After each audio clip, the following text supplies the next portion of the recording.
trong đó nhớ trong tên nó cũngจะphong như học Facebook là nhớ học YouTube nó nhỉ đó là cũng là phía bên ta ngày Facebook thì bớt bên từ Facebook một trang xã thà na nhớ là từ ở chỉ tao chơi tăng nhỉ thì chỉ tao chơi nhiều bớt YouTube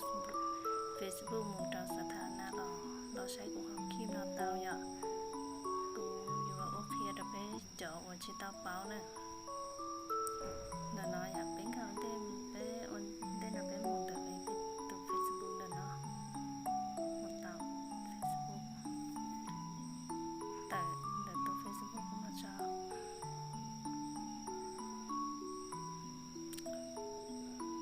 น้องเจไปอยู่ตั้งบัญชีเชื่อจะเป็นการขอให้สร้างบัญชีใหม่เดี๋ยวเนาะนะกดถัดไป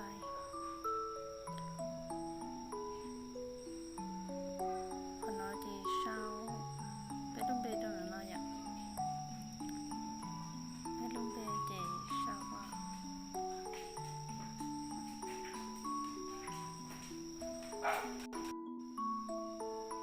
น้อยที่เช่าอยู่ลงเบอ่ะที่อยู่รู้นามสกุลที่เจ้ารู้สั่งมาเต้าอ่ะจะกดเราโน้นามสกุลเจลีจะกดเดี๋ยวเขาเสียถัดไปเนาะ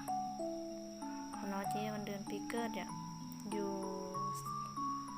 ใส่อยู่รู้วันเดือนปีเกิดอยู่ยอดเตาเตี้ยหรอเจ้าเตี้ยอยู่ยอดชีเตาเรากูดาวร้องเราเตาแต่ชีอยู่จุวันน้องเกาะน้องเตาจีอยู่จุมอลิเกาะก็ชากุยชอบเต้นเลยที่ได้อยู่ในหัวช่องตัว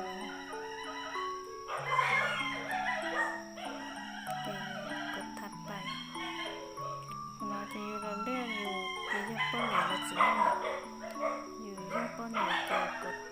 ป้อนเหนือส่วนนะจะกดขอถัดไปเอาเนาะ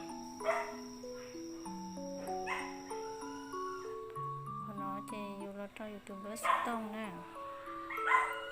ตรงเบอร์สต้องจะต้องอย่าง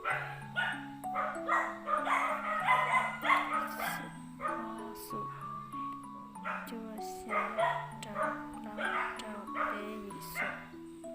อย่ากดรูปถัดไปเนาะเพราะจะรหัสผ่านเดี๋ยวรหัสผ่านตีเจ้า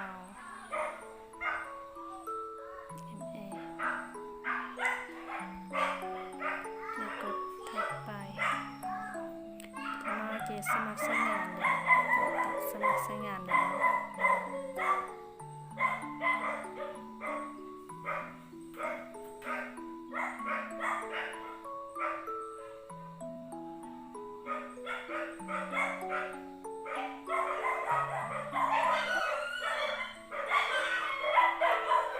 น้องเจเลยว่าอยู่ในครั้งถัดไปคุณสามารถเข้าสู่ระบบได้ด้วยกันแต่ครั้งเดียวน่าจะย่ออยู่ก่อนเลยบันทึกอยู่ตัวรหัสเจกดขอตัวน้องเพราะเขาอยากกดขอไม่ใช่ตอนนี้น่าจะเลยที่ข้างๆกับตัว Facebook จะเกี่ยวอะไรตัวรหัสอย่างเจกดขอบันทึกนะเลยเทียนอยู่เลยนะอย่างก็ยุ่งจนส่งให้เตียอยู่หมออยู่ตัวเบอร์นอตั้งโออยู่ตัว Facebook เทียอยู่ตัวรหัสอยู่ตัวน้อยก็ย้อนส่งขอนักเตียเจหรือก็รู้สึกต้องเปลี่ยนแล้วก็หรือรู้สึกต้องก็ที่รีวิวค่ะตลอดก็ตัว Facebook อย่างเจกดตกลงน้องเจทั้งเขาก็ตัว Facebook แหละเจเพื่อรออัพโหลดได้ด้วนโปรไฟล์ด้วยเนาะอย่างเจงกันก่อนเนาะ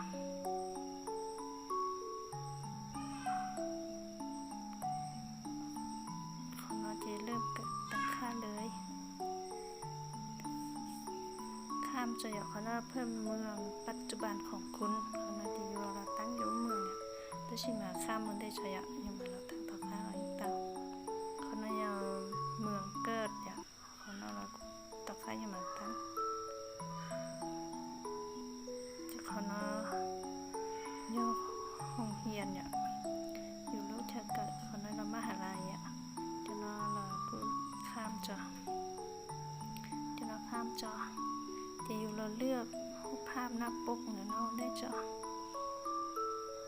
ต่อคนมาไป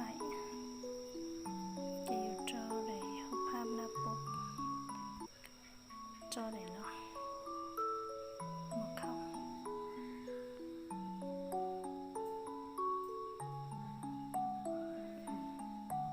จะกด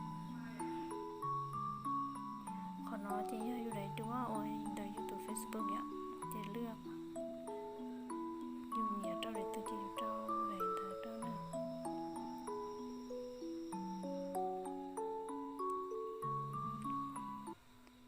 อยู่ว่าจอเลยตัวจอที่ก็เดี๋ยวให้เนาะจอ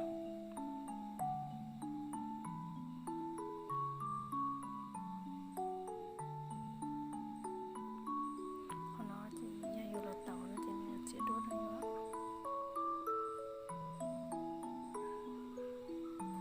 ตัดขอบ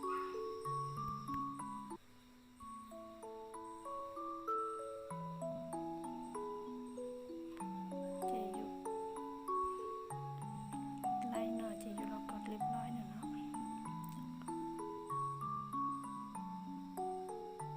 ขอน้อจะอยู่เรากดบันทึกน้อยอ่ะ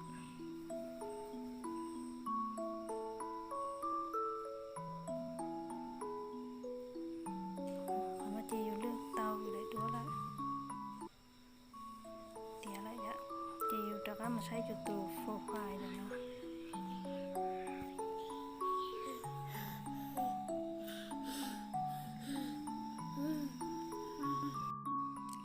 ขอน้อจะไปตั้งเตาไปตัว Facebook เลยอ่ะ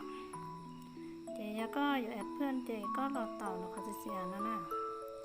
แล้วขอน้อเจ๊ไซน์ต่อน้อยอ่ะเจ๊เต่าเนาะเขาให้เพิ่มเป็นเพื่อนแล้วน่ะ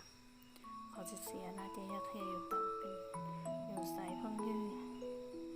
อยู่แอดเพิ่มยืดแล้วก็อยู่อ่ะ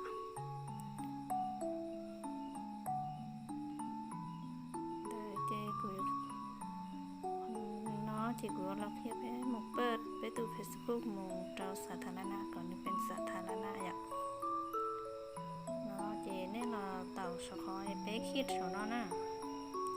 เป๊กคิดเฉาเนาะตอนเขาเป๊กคิดเนาะเจ๊เลือกเลื่อนไปแล้วเนาะเจ๊เทียเขาให้เทียการตั้งค่าและความเป็นส่วนตัวนั้นโดยด้วยคือข้างนั้นเนาะเจลังกันเนาะเขาให้การตั้งค่าเนาะเจเลื่อนไปเนาะเจเป็นเทียขอให้เทียโพสสาธารณะนะโพสสาธารณะเดินเอาละเจต่อไปเจเราเลือกขอให้สาธารณะเดินเนาะเปิดของเราสาธารณะเทียบเปิดของเราเนาะที่หน้าโอสาธารณะเทียมันจะก็ตัว Facebook ในยมุงเราสาธารณะอย่างเขาก็โพสของเต้เจหนึ่งโพส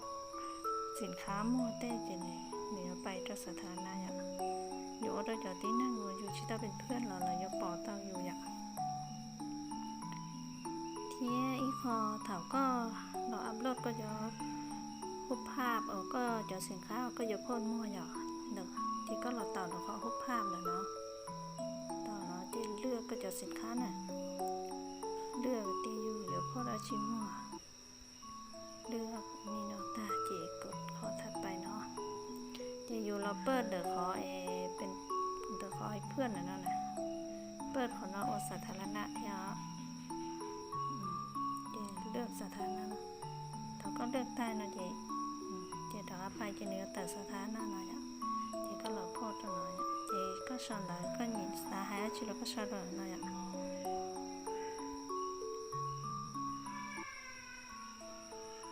เจ๊โพดเรา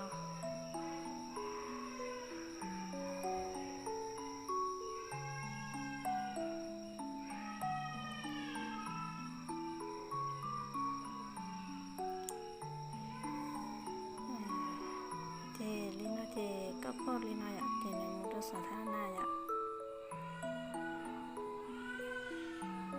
เจียสมมติก็สาแก้ไขเจก็หลอดเต่าเดี๋ยวขอไอ้เป้ลูกแล้วนะเป้ลูกแต่ละอยากอย่าสมมติก็ชอนแต่พีดเราอย่ามั่วขอตัวนึงอยู่เกณฑ์นะอยากก็สาแก้ไขเจก็เต่าเป้ลูกนอเจในแต่ร้อยนะเจก็หมดเรื่องเดี๋ยวขอไอ้ตัวบิ๊กเนาะตัวสอนเนาะเจแก้ไขเนาะเราจะก็คอยสมเด็จปุ๊บ稍微靠近一下，哎呀，